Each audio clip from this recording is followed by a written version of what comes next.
Alright everyone, so I figured I'd do a philosophy video. These seem to be kind of in vogue for watch reviewers, and I think I might have my first one after owning a Rolex for a little while.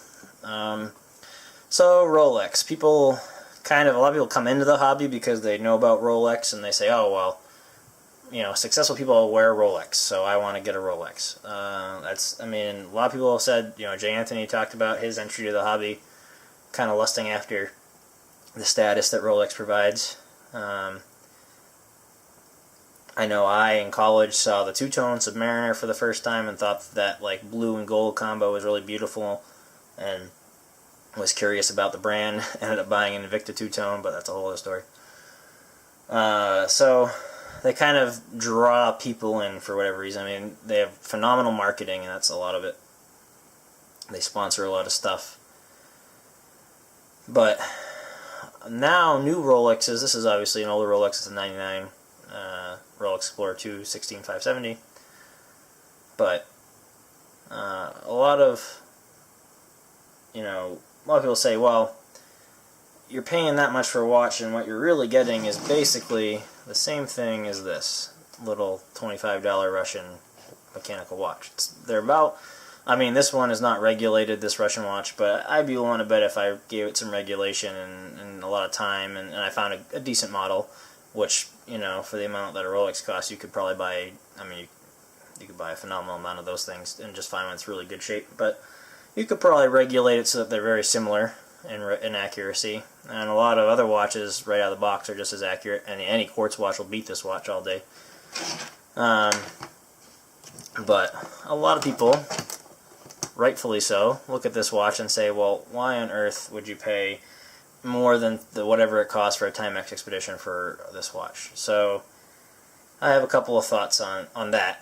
One, a lot of it is marketing, and you're buying into a heritage, and just the same as people who really love BMW or Mercedes. Are those the best cars out there? Definitely not. But do they have a heritage and something that people really like to be a part of? Yeah.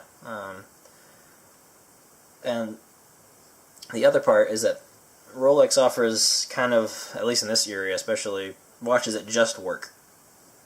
They don't have the fancy, excuse me a second, they don't have the fancy clasps that the Seamaster Professional would have in this period.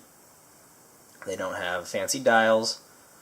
They don't have fancy anything, and this is before they get all into their hype about Paracomb hairsprings and 904 stainless steel and, blessed by the gods and all this stuff. So, this period they're just offering a no-nonsense tool watch with a lot of pedigree, and basically you're buying a Rolex and you're basically buying a watch that's pretty much it's like buying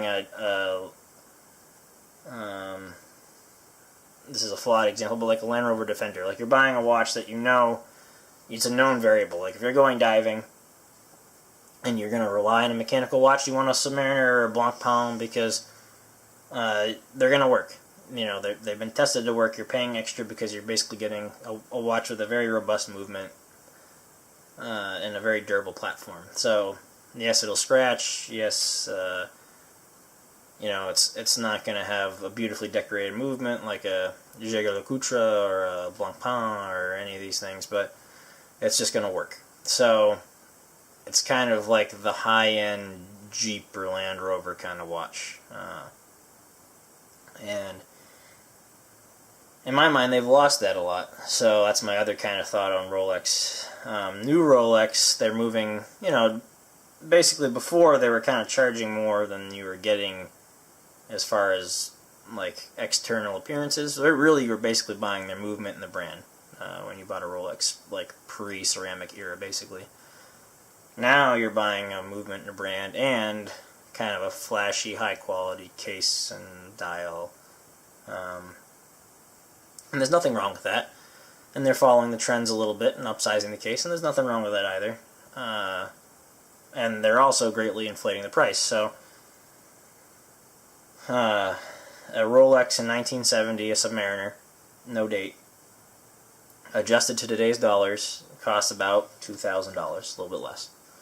About what you'd pay gray market for a Seamaster Professional, maybe a little less today. Now today, a Rolex Amerino date goes for about $7,500. So obviously they're creeping up the external appearances and the quality, and that justifies a creep up of the price. So I think in some ways Rolex has lost their way. They're still innovating a lot. I mean, this is the company that invented a waterproof screw-down watch, basically. They basically invented the modern style automatic movement. They pioneered a lot of work in deep water pressure. They invented the helium escape valve, on and on. They did a lot of innovation way back in the day.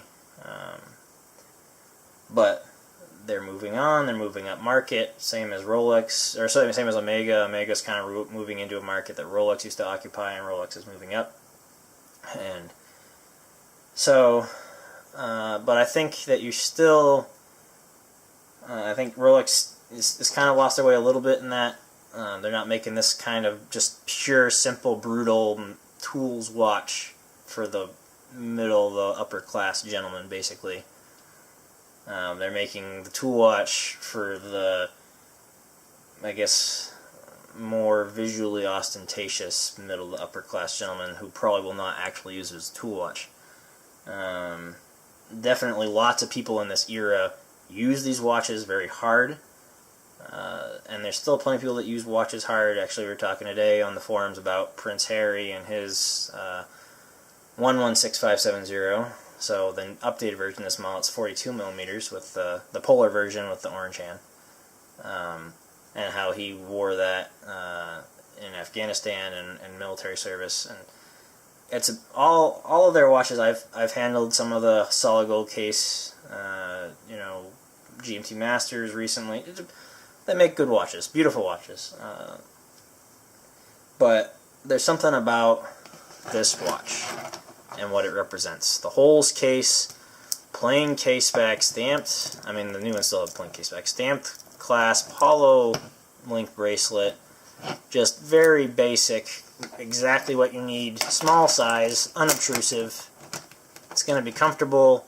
It's going to be light on your wrist. It's just going to hug your wrist, and that's the view you're going to get when you check the time. You're not going to be like when I wear this watch, I don't look at it and go like, oh my god, like you might with a lot of watches. And if that's what you're looking for in a Rolex, then you probably ought to get a new one, because you're not going to get that in this kind of a watch. I mean, you will for a while. It's still beautiful, but when I look at this, I go, oh, it's kind of like the Timex, I guess, to me, or G-Shock of high-end tool watches. It's like you look at it and you're like, oh, the time, and look at that really nice watch. It's very useful. I use that's currently set to Zulu time, or Greenwich Mean Time, with the red hand, and I use that today. When I'm flying, I jump the hour for time zones. That's useful, and otherwise, it just tells me the time and the date. And that's nice. The Cyclops, it helps sometimes. It doesn't help sometimes because, as you can see, it reflects light really easy. And my dog is coming over to cuddle, so pardon me a little bit. But, yeah, so basically, to me, Rolex... hang on. Ellie, go lay down. Lay down. Good girl.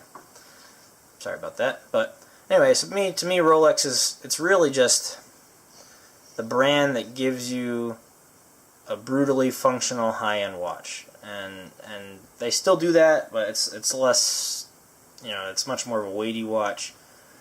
I wear this on a bracelet. I don't know if I'd wear the modern equivalent on a bracelet, because the bracelet's really heavy. And that means it's more quality, yes, but it means that it's, for me, with a smaller wrist, it's less comfortable, as far as if I'm, like, doing push-ups or if I'm out working. So, for me, when I'm being a keyboard warrior, it doesn't really make a difference, but when I'm out, using a Sawzall, when I very rarely get to do that, or if I'm shooting, then I want this watch, because it's more of a basic watch. Less advanced, but more true to, I think, what Rolex is to me. So that's my philosophy video on Rolex. I know that there's lots of people that love Rolex and lots of people that hate Rolex. I'm kind of in the middle. I don't really love a lot of their stuff, and I don't really like that they pander to, like, you know, hip-hop artists that want gold-encrusted diamond bling, whatever. But I also love a brutally honest, simple, reliable watch that I know that, hey, if it for some reason isn't working, I can take it to any old jeweler that sells Rolex, and the people, the jewelers everywhere that sell Rolex, and it'll get taken care of right away. It's very reliable. It's incredibly simple to service. Literally pretty much anyone can service it. It's screw down. It's very thin. It's very light, and it has adequate lume. So to me, that's what Rolex is.